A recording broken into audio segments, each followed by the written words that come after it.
साथियों नमस्कार, जोहार। जीटी रोड लाइव में आपका स्वागत है। मैं हूं अभिषेक सिंह। साथियों, हमने एक वीडियो पे चर्चा किया है, एक क्या अनेक वीडियो पे चर्चा किया है पहले भी। जीटी रोड लाइव के पेज पे आप देखेंगे, हमने यही जिक्र किया है, यही चर्चा हुई है कि क्या गठबंधन धर्म कहिए या गठबंधन की सरकार कहिए, अब भी झारखंड में है। होने के लिए तो बिल्कुल है, लेकिन क्या वही भावना, वही सहयोग और वही आदर्श अब नजर आ रहे हैं? क्यों? क्योंकि बिहार चुनाव में आपने देखा कि जहां एक तरफ एनडीए की बढ़त रही, वहीं दूसरे तरफ महागठबंधन के अस्तित्व पे खतरा नजर आया। इसके पहले आप देखेंगे कि जब चुनाव की चर्चा हो रही थी और तमाम दल अपनी अपनी शक्तियों के साथ चुनावी प्रदर्शन कर रहे थे, उस समय में जेएमएम में एक अलग नाराजगी थी।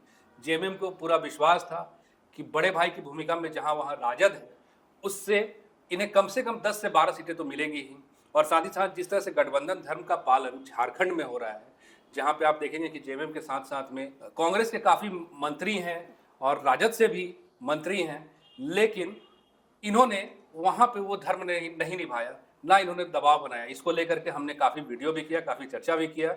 आगे की बातचीत भी हम करेंगे। आप फ्रेम में हमारे साथ देख रहे हैं हमारे सहयोगी वरिष्ठ पत्रकार शैलेंद्र सिन्हा जी हैं। सर, स्वागत है। और पहला सवाल कि क्या उथल पुथल होने वाला है? एक आपने अभी ट्वीट भी देखा, जो भाजपा के राष्ट्रीय प्रवक्ता और बिहार के वरिष्ठ नेता हैं भाजपा के, उन्होंने लिखा कि हेमंत अब जीवंत होंगे। क्या है सर ये? देखिए, है तो चर्चा बहुत बड़ी, क्योंकि उन्होंने सिर्फ आप कह लीजिए जो एक लाइन, पूरा एक लाइन भी ये नहीं है, बहुत छोटा सा लाइन है, कई अक्षरों से या कई शब्दों का हिस्सा, जिसमें उन्होंने लिखा है झारखंड में भी बड़ा खेला, अब हेमंत होंगे जीवंत। जी।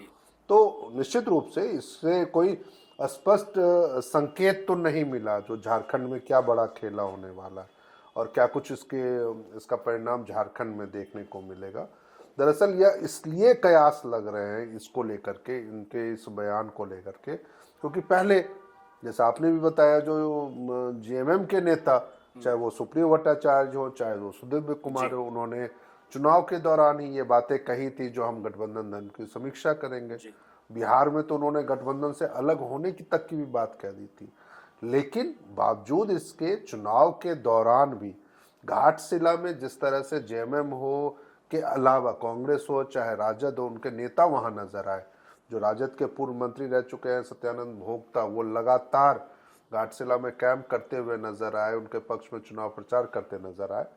तो उससे ये अंदाजा जरूर लग रहा था जो शायद जेएमएम अपनी उन जो घोषणाएं थी या उन जो बातें उन्होंने कही थी उस पर अमल करने में जल्दबाजी नहीं दिखाएगा।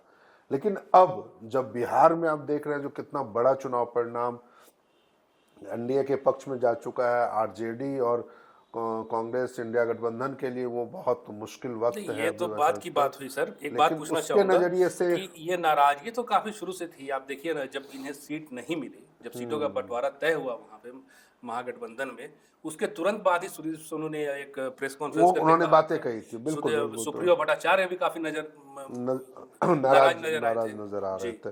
तो ये बात आप सही करें, इसलिए हमें भी आशंका है जो वाकई क्या अंदर अंदर खाने, मतलब कहते हैं ना, कोई खिचड़ी पक रही है क्या। हालांकि देखिए, उनके जो वरिष्ठ नेता है जेएमएम के सुप्रियो भट्टाचार्य, उन्होंने कहा जो हेमंत जीवंत होंगे नहीं, जीवंत हैं और भाजपा का अंत होगा, ये बातें उन्होंने कही है। लेकिन इसको लेकर के दोबारा कोई भाजपा नेता की कोई प्रतिक्रिया नहीं आई है। तो ये अभी देखिए, राजनीति में कभी भी कुछ भी संभव है। हम लोग को अच्छी तरह याद है, हमारे बहुत सारे दर्शक भी जानते हैं, जो बिहार में कैसे कुछ घंटों के अंतराल पर नीतीश कुमार कई बार मुख्यमंत्री अपना मतलब चेहरा बदल चुके हैं। कभी वो एनडीए के साथ चले जाते हैं, कभी वो महागठबंधन के साथ इस्तीफा देते हैं और 2 घंटे के बाद वो बीजेपी के साथ, या 2 घंटे के बाद महागठबंधन का शपथ ले लेते हैं। तो झारखंड में भी इससे इनकार नहीं किया जा सकता, क्योंकि ठीक है, ये शुरुआती दौर में जरूर उनकी यह प्रतिक्रिया जेएमएम नेताओं की यह आई है, लेकिन इससे इनकार नहीं कर सकते। यह अलग बात है जो अभी पिछले दिनों जब स्थापना दिवस हो रहा था राज्य में, राज्य स्तरीय समारोह जो मोरहाबादी मैदान में, वहाँ पे जिस मंत्री को हटाने को लेकर के सबसे ज्यादा चर्चा आ रही है, संजय सिंह यादव के लिए, जो गोड्डा विधायक है राजद के टिकट पे, वो मंच पे मौजूद नजर आए और काफी, मतलब कि आप कह सकते हैं जो गर्मजोशी के साथ वो पूरे कार्यक्रम के दौरान है। तो कहीं ना कहीं वो एक फेस सेविंग उनका हो सकता है। तो जो गलतियां उनसे हो चुकी है, जो उनके बयानों का मतलब निकाल करके निकाला गया और उसके सरकार के प्रति उनकी नाराजगी को दिखाने की वायरल हुई इन चीज़ों को, और उस पर वो कोई स्पष्ट उस समय बातें ना करके चुप्पी साध गए थे, और अब जब उनके बेटे भी चुनाव बिहार में हार चुके हैं तो निश्चित रूप से अब लग रहा है जो कहीं ना कहीं वो मंत्री पद बचाने की एक जुगत में लग रहे होंगे। एक बात और है सर कि नाराजगी राजद के साथ तो ठीक है, कांग्रेस को लेकर के भी इस तरह के बयानबाजियां चल रही है कि जो भी क्षेत्रीय दल कांग्रेस के साथ जुड़ते चले गए उनको नुकसान होता चला गया। जैसे आप बिहार में भी आरजेडी को देखिए, उसी तरह से कयास ये लग रहा है कि झारखंड में कहीं जेएमएम भी इस बात को गंभीरता से तो नहीं ले रहा।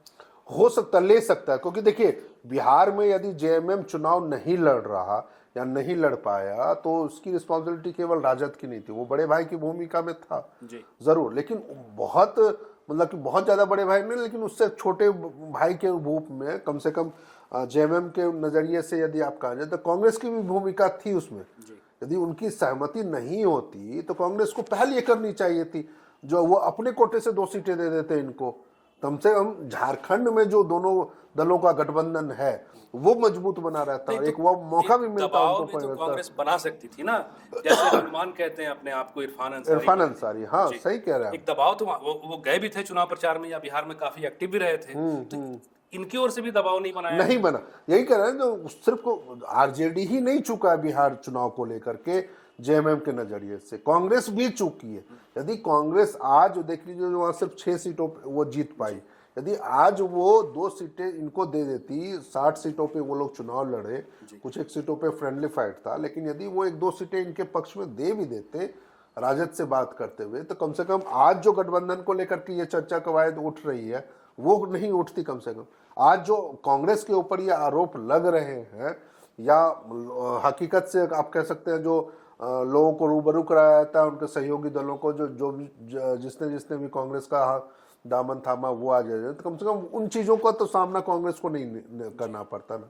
तो ये कहीं ना कहीं गठबंधन धर्म के निभाने वाले में निश्चित रूप से कांग्रेस जितनी जिम्मेदार है उतनी आरजेडी भी जिम्मेदार है, या दूसरे दल भी उतनी ही जिम्मेदार है। झारखंड में राजद नहीं भी हो तो सरकार बनी रहेगी, लेकिन कहीं ऐसा सुबुगाहट आपको दिख रहा है क्या शैलेंद्र जी कि झारखंड मुक्ति मोर्चा अलग ही एक सरकार बनाने की ओर बढ़ रहा है? मतलब इन दोनों विकल्पों को छोड़ते हुए, राजद और कांग्रेस को छोड़कर अगर ऐसा सोचता है तो क्या विकल्प होगा? नहीं, ये बहुत मुश्किल भरा विकल्प होगा। देखिए अभी ये बयान भी जो आया वो भी एक बात है जो आप इसको इस रूप में भी हम, मुझे लगता है ये बहुत ही मेरी निजी और व्यक्तिगत राय है, जिसमें आप ये देख लीजिए जो बीजेपी एक ऐसे दल के रूप में झारखंड में कम से कम दिख रही है जिनके खिलाफ आदिवासियों में काफी नाराजगी है, जिनके खिलाफ आदिवासियों के एक वैसे वर्ग में जो धर्मांतरित हो चुके हैं, ईसाई धर्म को अपना जाते हैं, उनमें भी काफी नाराजगी है। तो ऐसे में यदि कोई एक संकेत या कोई एक कोशिश बीजेपी और जेएमएम की सरकार बनने की होती है तो वो आत्मघाती साबित हो सकता है जेएमएम के लिए। आज भले वो 4 साल अभी वक्त बचा हुआ है उनके कार्यकाल का या इस विधानसभा के कार्यकाल का, लेकिन मुझे लगता है यदि ऐसी कोई चीज़ें होंगी ना तो आने वाले दिनों में लोगों को वो चीज़ों को याद दिलाना कोई बहुत मुश्किल है, खासकर जब सोशल मीडिया का दौर है और लोग हर वो चीज़ों को 4 साल पहले की घटनाओं को आप याद है, कैसे मोदी जी का पुराना बयान सुनाई देता है या पुराना ट्वीट किसी का सुनाई देता वायरल होता है, या मुख्यमंत्री हेमंत सोरेन का ही जब 2019 के चुनाव के समय वो पुराना बयान उनका जो दिया था उन्होंने चुनाव के प्रचार के दौरान, वो बाद में वायरल हुआ। तो ऐसी स्थितियों में जेएमएम के लिए बहुत मुश्किल भरा वक्त होगा। नहीं, लेकिन ये तो भाजपा के लिए भी बहुत मुश्किल नहीं। आप देखिए बिहार में किस तरह से उन्होंने नीतीश कुमार को अपने साथ मिला लिया था जब वो आरजेडी के साथ थे। देखिए वहां पे और यहाँ की परिस्थितियों में बहुत अंतर है। एक अंतर जो सबसे मूल रूप में है, जो जहाँ पे झारखंड में कम से कम 28 से 30%, 32% आदिवासी हैं, जो एक कंप्लीट वोट बैंक के रूप में नजरिए से आप उनको देख सकते हैं। ये ऐसी कोई चीजें झारखंड बिहार में नहीं थी, तो जिसके कारण आप वो एक, और दूसरा एक ये भी है जो वहाँ पर बिहार में और झारखंड में एक नजरिया, एक फर्क यह भी है जो बीजेपी का वहाँ अपना कैडर वोट है, या आप गठबंधन के रूप में नेताओं का, उनके कामकाज का, उनकी चीज़ों का तमाम वो उनके कारक हैं जिसके आधार पर बीजेपी स्टैंड कर सकती है। लेकिन जो झारखंड में है ना, यहाँ पे कहते हैं ना, जो कार्यकर्ताओं से ज्यादा चेहरे, नेताओं के चेहरे ज्यादा है यहाँ पर, जिनको अपना एक आप कह सकते हैं जो नेतृत्व वाली चीजें चाहिए। तो इसके नजरिए से मुझे नहीं लगता है जो शायद जेएमएम इस दिशा में भी कोई बढ़े या उन चीजों की तरफ हो। लेकिन इतना जरूर है, यदि ये बातें उठी है तो ऐसे हवा में तो नहीं उठी होंगी। जिस तरीके से अजय आलोक काफी सीनियर लीडर हैं बीजेपी के, और पार्टी का प्रमुख, जो चाहे टीवी मीडिया हो, चाहे प्रिंट हो, चाहे जिसमें भी हो, पार्टी का हमेशा से पक्ष भी रखते आए हैं। तो आखिर कुछ ना कुछ उनको संकेत ऐसा मिला होगा, कुछ ना कुछ चीजें ऐसी मिली होंगी जिसके आधार पर उन्होंने ये बयान दिया और वो चीजें वायरल हुई। अब ठीक है, जेएमएम जरूर हो सकता है जो बातचीत शुरुआती दौर में होंगी तो, और जेएमएम नहीं चाहती होगी कि ऐसा कोई खुलासा भी हो, तो इसलिए अभी शुरुआती दौर में नेता सामने आकर के वो गठबंधन से इनकार कर रहे हो या कहीं और जाने की बात कह रहे हो। लेकिन इतना तो जरूर है, जो हेमंत सोरेन ने अपनी भूमिका को मजबूती से स्थापित किया है अभी के वर्तमान पिछले जो घाटशिला उपचुनाव हुआ है उसके परिणाम के जरिए हो, सरकार पर अपनी मजबूत पकड़ बनाने के जरिए हो। जैसे देखिए बीच में ये भी आ रहा था जो कैसे डीजीपी अनुराग गुप्ता को लेकर जो सरकार मजबूती के साथ उनके साथ खड़ी है, बीजेपी तमाम आरोपों को लगाते हुए केंद्रीय गृह मंत्रालय के जो एक प्रस्ताव था जिसमें उनको एक्सटेंशन नहीं दिया गया था, लेकिन सरकार ने मजबूती से उनके अपने स्टैंड के साथ और उनके साथ खड़ी रही। लेकिन अचानक कुछ ऐसी बातें हुई और एक झटके में अनुराग गुप्ता से इस्तीफा भी ले लिया गया। तो जो मजबूती या जो स्टैंड हेमंत सोरेन ने दिखाई है सरकार को लेकर के, लोगों में अपनी छवि को लेकर या उन चीज़ों को लेकर, उससे तो मुझे नहीं लगता है जो जेएमएम कोई भी कदम जल्दबाजी में उठाने वाले, और खासकर तब जब अभी 1 साल का कार्यकाल का उसको लेकर के भी उत्सवों का एक माहौल जो चल रहा है। अभी स्थापना दिवस मनाया गया, अभी फिर आप विधानसभा का स्थापना दिवस मनाया जाना है, और उसके बाद सरकार का 1 साल का, तो कम से कम अगले 10-15 दिनों तक तो ऐसी कोई चीज़ें नहीं दिखती है। लेकिन मुझे लगता है थोड़ा सा इंतजार कीजिए, शायद तस्वीर और थोड़ा साफ होगी। और मुख्यमंत्री की तरफ से यदि कोई डायरेक्ट तो बयान इस पर नहीं आएगा, लेकिन मुझे ये अंदाज जरूर है जो इनडायरेक्टली जरूर वो कभी न कभी अपने बयानों के जरिए इसका जवाब देने की कोशिश करेंगे। तो साथियों, आपने सुना, और एक कहावत भी है, जब आग लगती है तो ही धुआं होता है। और एक तरफ जहां आप देखेंगे कि अभी झामुमो की समीक्षात्मक बैठक भी होनी है, उस वक्त पे भाजपा के राष्ट्रीय प्रवक्ता का इस तरह का बयान आना कहीं ना कहीं एक राजनीतिक अस्थिरता के संकेत तो दे रहा है। बहरहाल ये होना क्या है और कब होगा ये आने वाले वक्त ही बताएगा, तब तक हमें आपको इंतज़ार ही करना है। आज के लिए साथियों इतना ही। जाते जाते वही आग्रह है आपसे कि अगर आपने हमारे चैनल को सब्सक्राइब नहीं किया तो ज़रूर से कर लीजिए, हमारे वीडियो को लाइक कीजिए, शेयर कीजिए और कमेंट ज़रूर कीजिए। आज्ञा दीजिए। नमस्कार। जय हिंद, जय भारत।